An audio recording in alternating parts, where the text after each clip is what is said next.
Bonjour à tous, aujourd'hui on se retrouve pour un tuto d'une carte pop-up avec du matériel à action notamment. Alors je prends du cardstock couleur craft, je le coupe à ces dimensions-là et ensuite je vais marquer les plis à ces mêmes dimensions. Donc vous pouvez mettre la vidéo sur ralenti pour avoir le temps de voir les dimensions. Et je marque bien les plis avec mon plioir et je plie. Ensuite, je découpe une partie du carton, le milieu et les petites languettes. Voilà, je remarque à nouveau bien les plis et je le fais 2 fois. Les petites languettes, je vais les garder pour les utiliser ensuite. Donc là, je mesure à peu près le milieu des 2 côtés et je vais faire un trou au milieu de cette languette.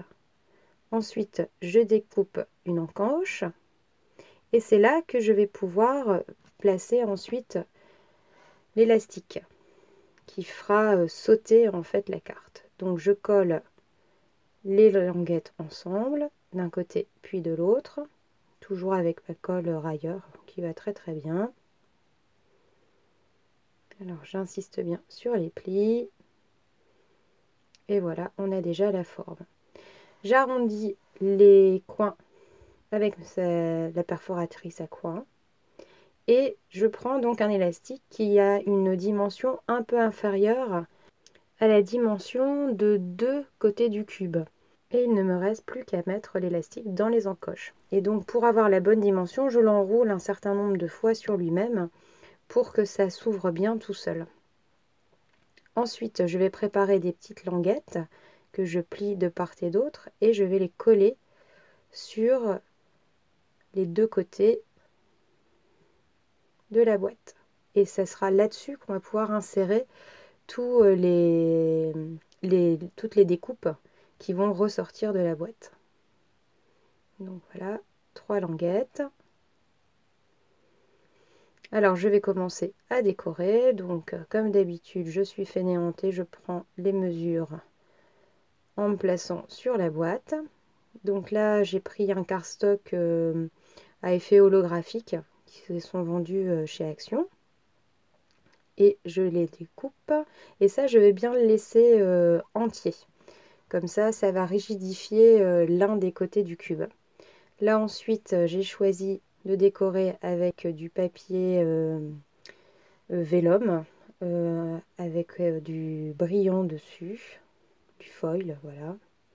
J'arrondis les coins. Alors j'utilise du double face pour le papier calque, on ne voit pas à travers, donc c'est parfait. Et puis ça colle directement. Donc là, c'est un rectangle plus grand et ainsi, ce côté-là va bien rester droit. Comme ça, vous avez la boîte qui s'ouvre et vous avez un fond derrière. Là, je choisis du papier brillant parce qu'en fait, il ne me restait pas suffisamment de papier vélum calque comme celui-ci. Donc, qu'à cela ne tienne, vous voyez, j'ai fait une sorte de patchwork avec tous mes papiers. Ensuite, je passe au tamponnage du sentiment, donc bon anniversaire, sur un papier cardstock, tout simplement. J'utilise ma presse à tampon pour être sûr que mon tamponnage fonctionne bien. Et je vais donc réaliser une petite étiquette. Ah oui, donc pardon, avant je vais embosser, voilà, pour donner un peu de brillance à mon sentiment, puisque j'avais utilisé la Versafine qui sèche très lentement. Donc je passe dans la machine de découpe et puis là j'ai choisi un certain nombre de dies sur le thème de l'anniversaire. Alors là je prends un 4 en bois, je mets de la colle zig qui met un certain temps à sécher et avec le foil, eh bien, vous voyez, j'appuie et ça permet de faire adhérer. Donc je réalise différentes découpes que je superpose. J'utilise des stickles pour remplir le petit cupcake. Et puis je les monte sur des petites languettes en craft. Et je n'ai plus qu'à faire ma composition un petit peu comme un bouquet de fleurs en fait. Et je fixe mes petites languettes de craft avec mes découpes. Il ne vous reste plus qu'à refermer la carte et vous amuser à les faire sauter. Voilà.